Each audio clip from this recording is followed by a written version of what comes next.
Buddhaya. Welcome back to our program. I would like to say Happy New Year late for the years of Bính Ngọ 2026. So to welcome as our Vietnamese Lunar New Year, I would like to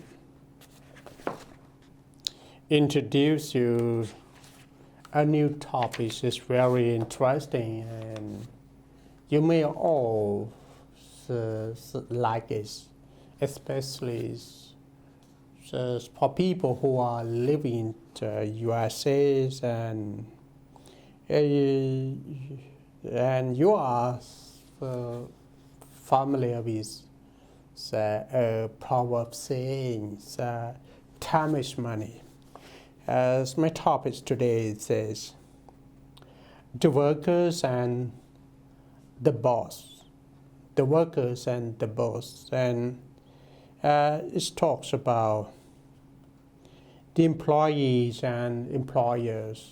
And however, this topic is so interesting and also shorter than our time available, so I also add the extra topics that is about educator too. So I hope that you are all enjoys my new topics, the workers and the boss.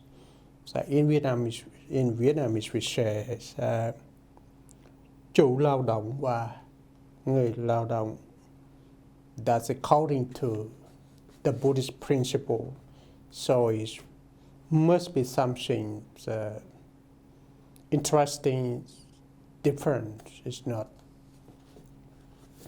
not like a concept that you are used to hear before. So focus and learn something new, different from the Buddhist principles.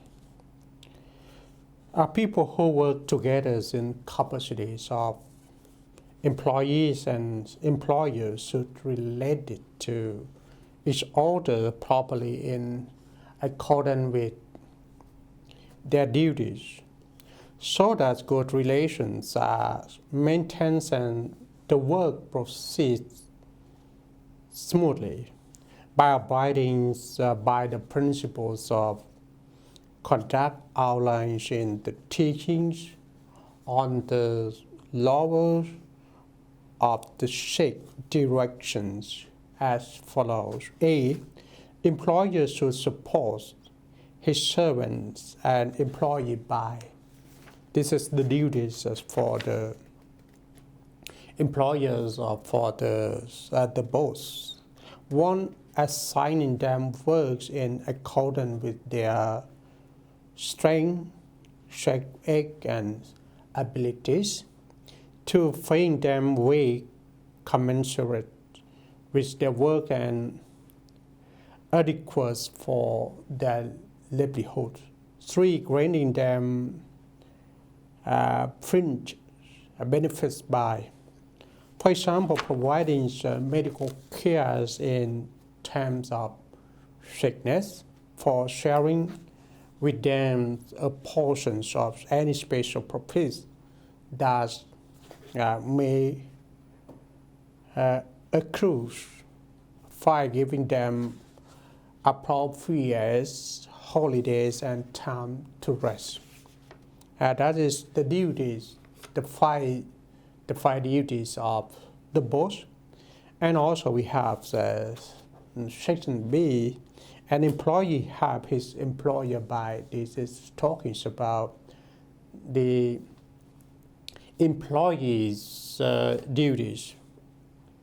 First one, for employees, starting work before him, means that starting work before the boss.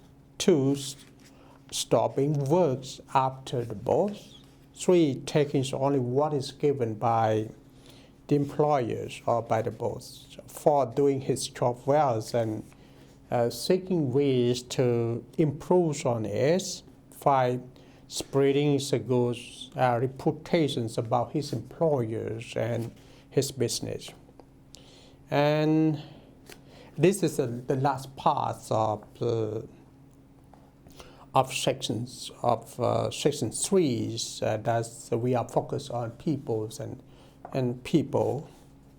And the extra one that is starting with the section 4 is about peoples and the way.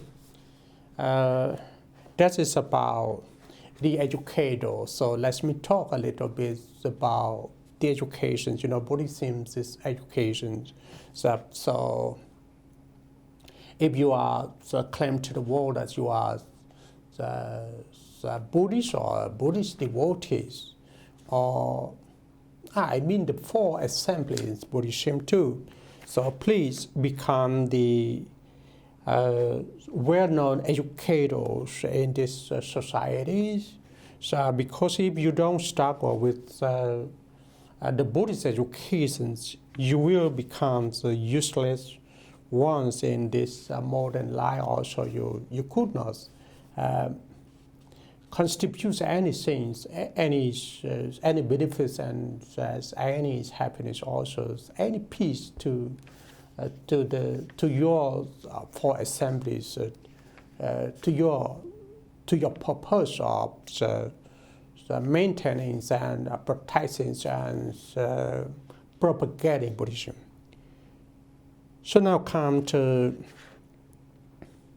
the extra topics that is these educators. That talks about teachers as mentors and preachers or preachers. One whose duties is to teach and provide others with learning, especially teachers should possess the qualities and observe the principles of the conduct outlined below.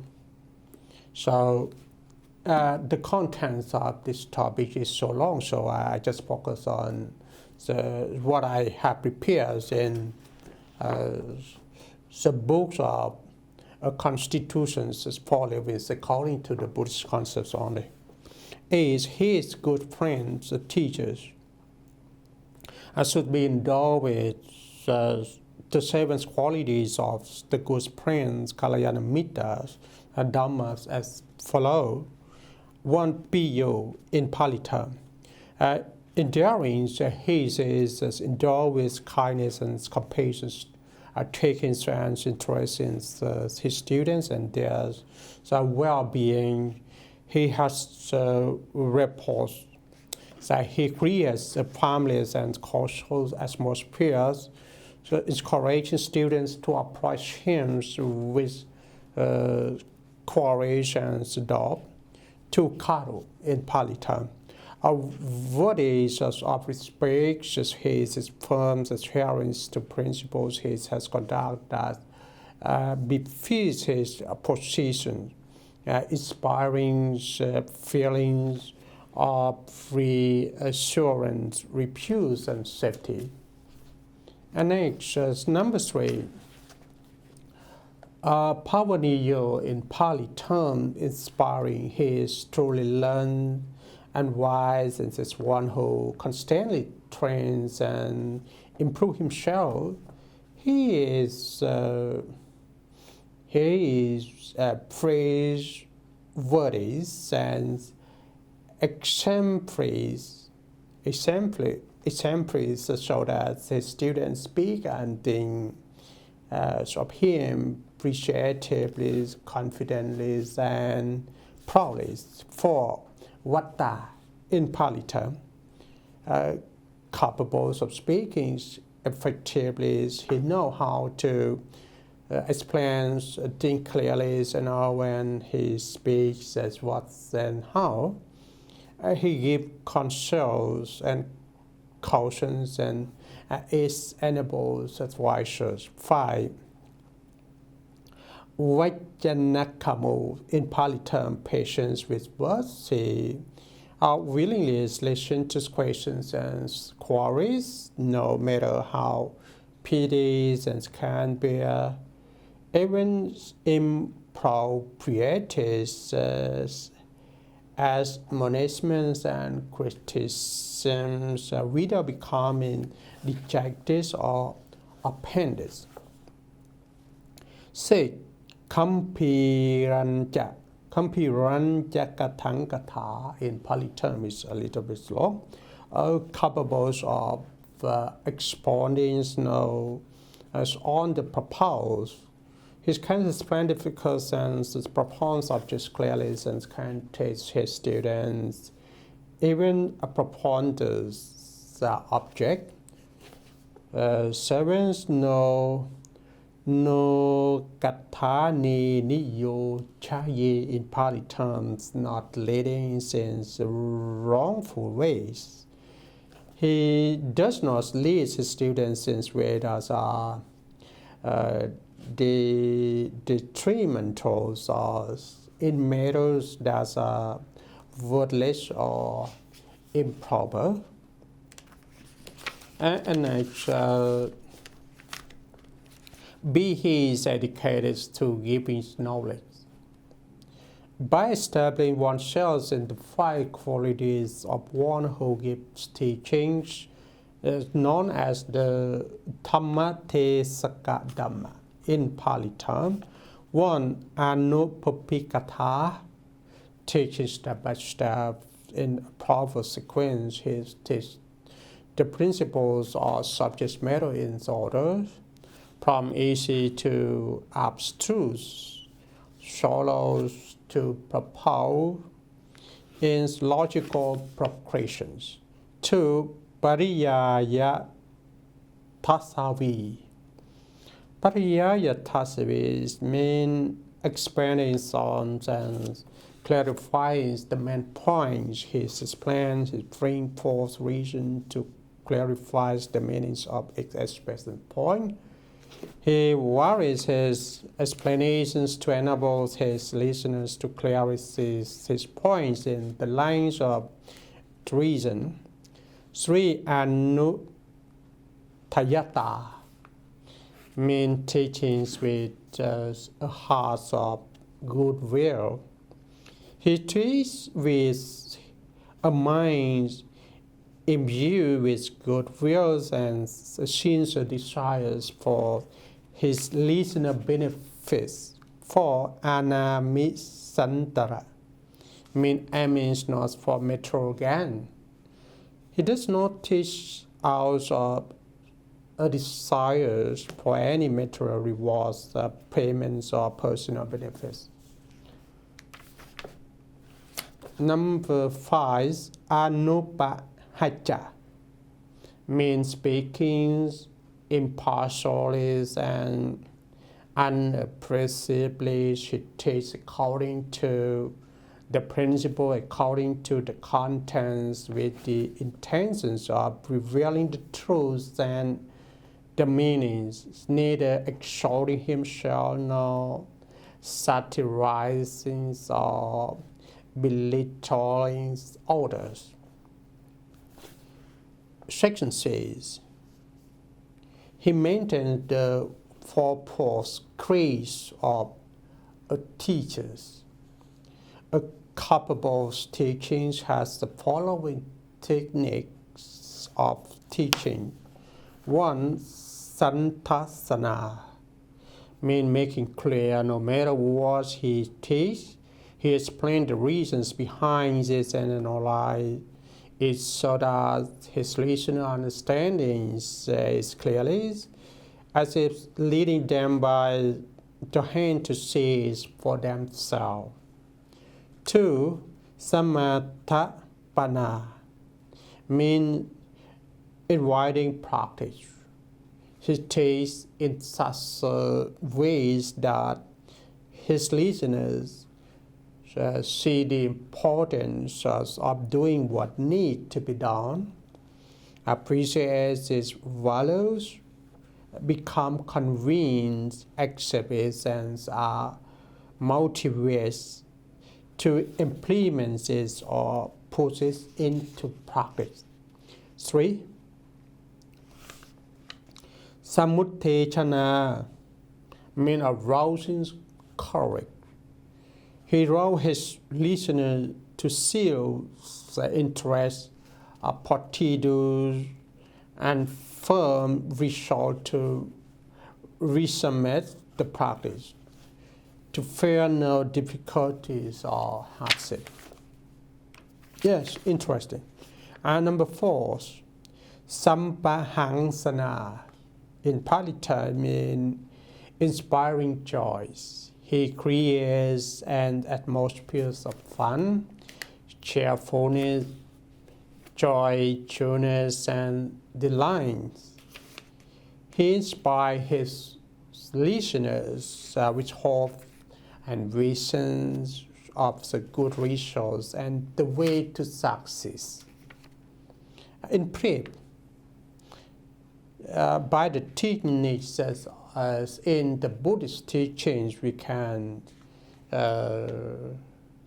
notice briefly that this can be summarized as to teach, clarify, motivate, rouse, and delight. So once again, teaching to clarify, motivate, rouse, and delight. Okay, if someone's doing a duty as a teacher, even science teachers or social science teachers, not only just for the Buddhist teachers.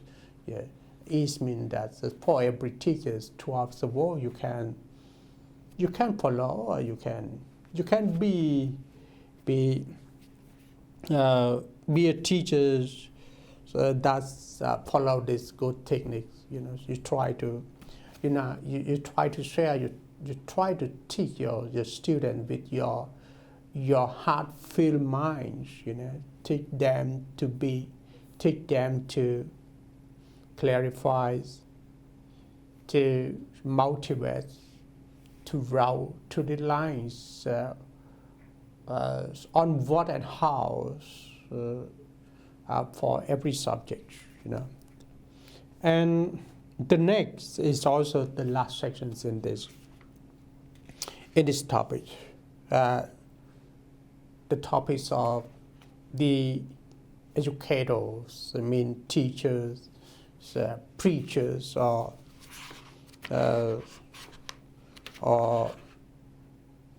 mentors, for the new ones, for the new students, for the new monk, for the new nun, for the new job carriers. We need at least mentor to guide us in the short course trainings for every field, right? Because people are not born to this world with all knowledge, every experience, also every wisdom. In science, it requires to be trained by other people, by teachers, by mentors, by preachers, also by coach. For example, in the fields of football or soccer, we need, all players need the experienced coach, coach to be trained them, being trained them to be experts or to be good with players.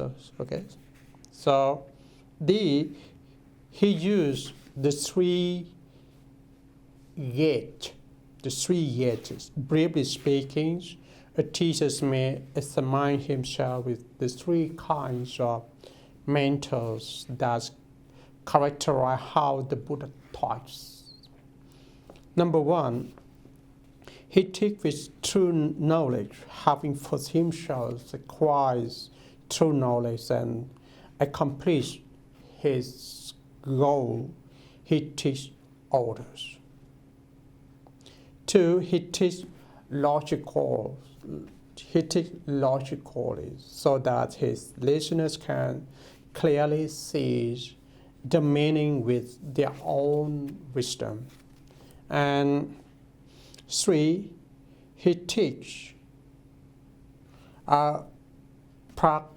pragmatically, accomplishing the objects of the teachings by, for example, guiding his listener to truly understand, to see the truth, to actualize the practice, and to attain the results of the practice. And here also, let's come to the last passage, as well as past sections in topics of the educators. He performed the duties of the teachers to the student. It really means that the educators conduct himself towards his students by having them according to the teachings compared to the right directions as follows. So number 1, he trains them to be good. Number 2, he guides them to thorough understanding.